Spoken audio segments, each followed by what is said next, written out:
Hello everyone. Today we are going to continue once again P block elements, and today is our lecture 24. So till group 17 we have completed, that is halogens. Today I am going to start with group 18 elements, and as you all know, they are known as noble gases, inert gases as well, and the members of group 18 are helium, neon, argon, krypton, xenon and radon. And the last element, radon, is radioactive in nature. Atomic numbers 2, 10, 18, 36, 54 and 86. They have stable electronic configuration. Except helium, they all have Ns2np6 configuration. So neon will be helium 2s2 2p6, argon will be neon 3s2 3p6, krypton argon 3d10 4s2 4p6, krypton 4d10 5s2 5p6, and xenon 4f14 5d10 6s2 6p6. So you can see that they have already acquired stable electronic configuration and they have fulfilled the law of octet also. So helium is having duplet, and others they have Ns2np6, that means 8 electrons in their outermost shell, and that is why they are stable in nature. Now let's start with the periodic properties. So first of all, atomic size. Now, although across the period atomic size decreases, but still noble gases, they have large atomic radius. And what is the reason behind it? What is the cause of having such a large atomic radius? It is due to van der Waals atomic radii. And as you all know, van der Waals radii is supposed to be the largest atomic radii, and therefore I am just reminding you, half of this distance, if this is d, this is van der Waals radii actually, and that is why noble gases, they have large atomic radius. Second is ionization energy. Okay, so they have highest ionization energy amongst all elements of periodic table, and that is because of their stability, stable electronic configuration, and so they have highest ionization energy. Now the next point is electron affinity, and their electron affinity supposed to be 0. They have minimum electron affinity. Actually they do not have any affinity for electron. They are neither in a condition to lose nor in a condition to gain electron. Why? As they have already completed their octet.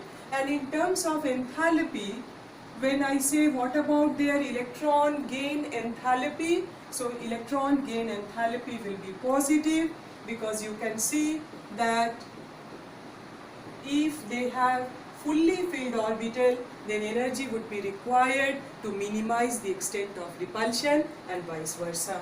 Now the next is the physical properties. Okay, so far as physical properties of noble gases are concerned, I'll discuss the important physical properties. First of all of them are monoatomic. Okay, as you all know, how do we write HENEAR? Have you ever heard He2, Ne2? If you remember molecular orbital theory, their bond energy, that is bond order, is 0.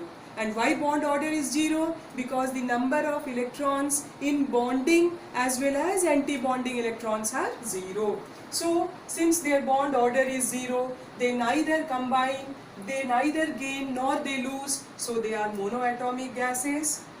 Secondly, these gases, they can be separated by using coconut charcoal. That's very important. In surface chemistry also I have discussed during the applications of adsorption. So they can be separated by using coconut charcoal except helium. All these noble gases, they can be adsorbed and their extent of adsorption is also different. Now they have low melting and boiling point. However, melting and boiling point will increase on going down the group. Why? Because they are non-polar. So which force of attraction is there? Van der Waals force is there. So their force of attraction is Van der Waals force. It's so very easy to learn and remember. The radii is Van der Waals radii and the force of attraction also which they possess is Van der Waals force. And since Van der Waals force depends on atomic size, atomic mass, and both of them are increasing on going down the group, and therefore the magnitude also increases, so that the melting and boiling point would also increase. They cannot be liquefied easily, but the ease of liquefaction increases when we go down the group. So they cannot be liquefied easily, but down the group ease of liquefaction increases. Okay, so these are the important points related with their physical properties. So far as their chemical properties are concerned, my dear students, chemically they are inert, they are inactive, as they are stable, they have very high ionization energy, and they have low electron affinity. And apart from this, they are sparingly soluble in water also. So these are the physical properties and their periodic properties, noble gases. Now let's start with the chemical properties. As I said, chemically they are inert, inactive due to such a high ionization energy and low electron affinity. But in 1962, N. Bartlett, okay, he was the scientist. He did an experiment along with oxygen and platinum hexafluoride, and he could make a complex compound O2 plus PtF6 minus. Okay, so far as O2, oxygen molecule, and xenon are concerned, their ionization energy is comparable. Oxygen, it is 1175 kilojoule and xenon is 1170 kilojoule. So if ionization energies of both these elements and molecules are comparable, and if oxygen can form such a complex, why can't xenon? And when he did an experiment with xenon, he was successful to make compounds exactly of same type, and later he could prepare several compounds of xenon, as for example by direct combination, xenon plus fluorine at 673 Kelvin in presence of nickel XeF2, when it is passed through fluorine at a higher temperature 873 Kelvin at around 6 to 7 atmospheric pressure, xenon tetrafluoride, and 573 Kelvin and 60 to 70 atmospheric pressure or bar, and then XeF6. Okay, so look here, xenon at room temperature is gas, fluorine is also gas, but these difluorides, they are solids and they sublime readily at 298 Kelvin, and they are highly fluorinating agent, and they can be hydrolyzed even along with traces of water. What you should learn and remember is that all are fluorides, di, tetra and hexa, but methods of preparation lies difference only in terms of temperature. Here it is 673, 873 and 573 Kelvin. Now let's see, as I said, that they can be hydrolyzed even with traces of water. Okay. First of all, HCF2 plus H2O, Hc plus HF plus O2. 4 fluorine and 2 oxygen balanced. If it is HCF4 plus H2O, then Hc plus HCO3 plus HF plus O2. Very important, my dear students. In CBSE board, complete the following, or what happens when these fluorides are hydrolyzed with water, and that too it should be in balanced form.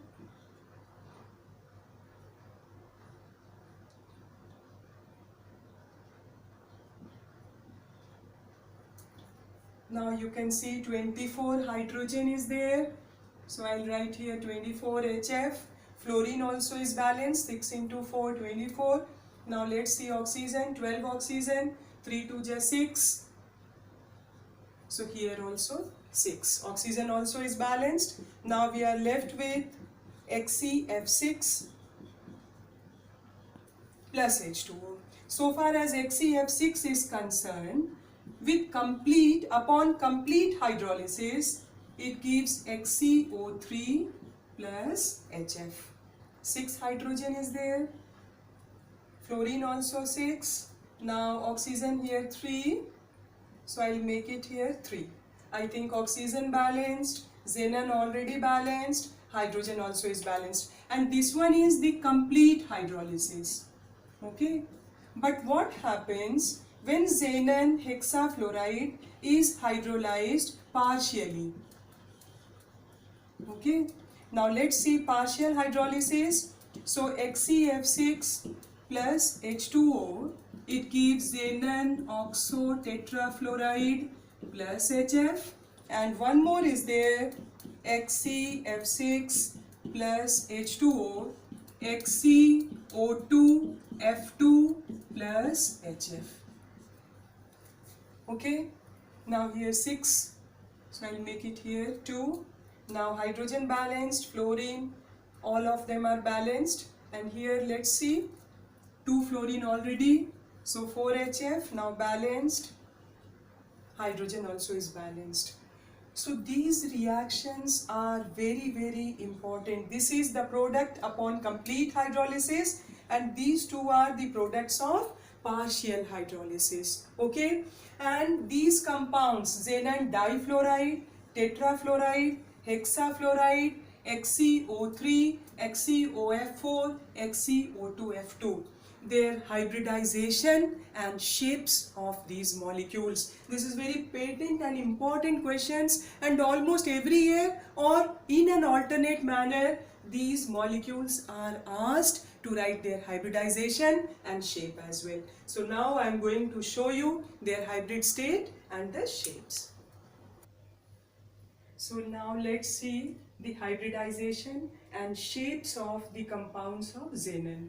HCF2, xenon difluoride. Now you can see out of 8 valence electron, 2 bonds are made by xenon. So 2 bond pairs, 3 lone pairs, total number of hybrid orbitals 5, sp3d, and since there are 2 bonds and 3 lone pairs, sp3d normally is trigonal bipyramidal, but due to presence of 3 lone pairs it would be linear in shape. HCF4, since 4 bonds are made and 2 lone pairs, out of 8 4 electrons are left, that means 2 lone pairs, so it is square planar. HCF6, distorted octahedral, because 1 lone pair is there, 6 plus 1, so 6 bonds are there, so 2 electrons are left, that means 1 lone pair. HCO3, oxygen, its valency is 2, so 3 oxygen means 3 into 2, 6 electrons are used, one lone pair is there, pyramidal, just like ammonia. XeO4, all the 4 bonds are made by xenon, double covalent bond, all 8 electrons are involved, so it would be tetrahedral as there is no lone pair.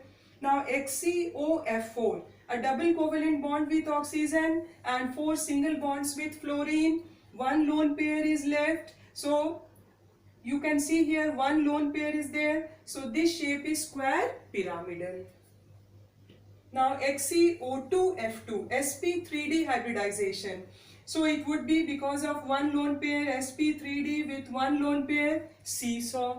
Now XeOF2, here also sp3d hybridization, but due to presence of two lone pairs T shape. sp3d without lone pair trigonal bipyramidal, one lone pair seesaw, two lone pairs T shape, and if 3 lone pairs are there, then it's going to be linear in shape. And remember, all these compounds, their hybridization, and on the basis of Vesper theory, their geometry and shapes. That's very, very important, my dear children. Okay?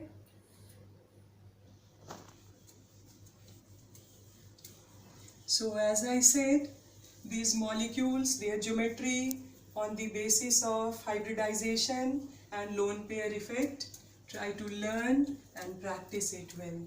Okay? And apart from that, these 3 reactions, okay, very, very important, my dear students. Okay? Difluoride, tetrafluoride and hexafluoride. When they react with phosphorus pentafluoride, HCF plus PF6 minus. You can see reaction is balanced as well. 5 plus 2, 6 plus 1, 7 fluorine. Tetrafluoride with antimony pentafluoride, SbF5. Antimony, its symbol is Sb, stibm. So XeF3 plus SbF6 minus. You can see 6 plus 3, 9. 5 plus 4, 9. And here XeF6 plus metal fluoride, M plus XeF7 minus. And this metal, it can be sodium, potassium, calcium, etc. So these reactions are very, very important. And so far as uses are concerned, uses of noble gases are also very important. So helium, as you all know, it is used for meteorological purposes, for filling of balloons and so on, sports in balloon. And since it is the light gas, lightest gas in fact, and oxygen mixed with helium is also used by scuba divers. Then neon is used in filament, in bulbs, and in traffic lights also it is used because it is visible from the distant places as well. Then argon also is used in incandescent filaments and such objects of light. Then krypton and xenon also for incandescent filaments. And so far as radon is concerned, it is used for radiotherapy of cancer. So this completes group 18 elements also, my dear students. So as I said, P block elements for class 12, you have to study from group 16, 17, 18. Now what type of questions are generally asked from P block elements? First of all, reasoning or conceptual questions. Okay, in reasoning questions, whenever a question is there, why it has high melting and boiling point, then why it is soluble in water. In such a case, most of the cases the reason would be hydrogen bonding. Then why it has higher bond angle, why it has lower bond angle. In that case, hybridization and lone pair effect is there. ClF3 exists but FCl3 does not. PCl5 exists, NCl5 does not. In such type of reasoning questions, it would be dependent on size and vacant d orbital. Like nitrogen does not have vacant d, but phosphorus has. So these are the important things. On going down the group, why reducing property increases? Because when size increases, bond dissociation energy also decreases, and when bond dissociation energy will decrease, as for example HI, what happens? Iodine is very large as compared to hydrogen, so naturally what is going to happen? Its bond dissociation energy is less. It would be easy to break the bonds, and hence it is acting as a strong reducing agent. So such type of properties, reasoning questions, Apart from reasoning questions, complete the following. Complete the following is there, that either the reactants are given or the products are given. So learn the complete equations in balanced form. Okay, then third type of question is that what happens when chlorine reacts with NaOH, hot and conc, chlorine reacts with dilute and cold NaOH, ammonia reacts with chlorine, ammonia is in excess or chlorine is in excess. So what happens when? Then fourth type is draw the shapes of the following on the basis of hybridization. Then uses. So far as oxo acids are concerned, even if it is omitted, it is deleted by CBSE as per CBSE's guidelines, but it is my instruction, my dear students, that you should learn their shape, their basicity, their oxidation states. Okay, so P block elements supposed to be very high scoring chapter in inorganic chemistry and very vast also. So prepare it well, practice it well, and go through the chapter properly. Thank you very much.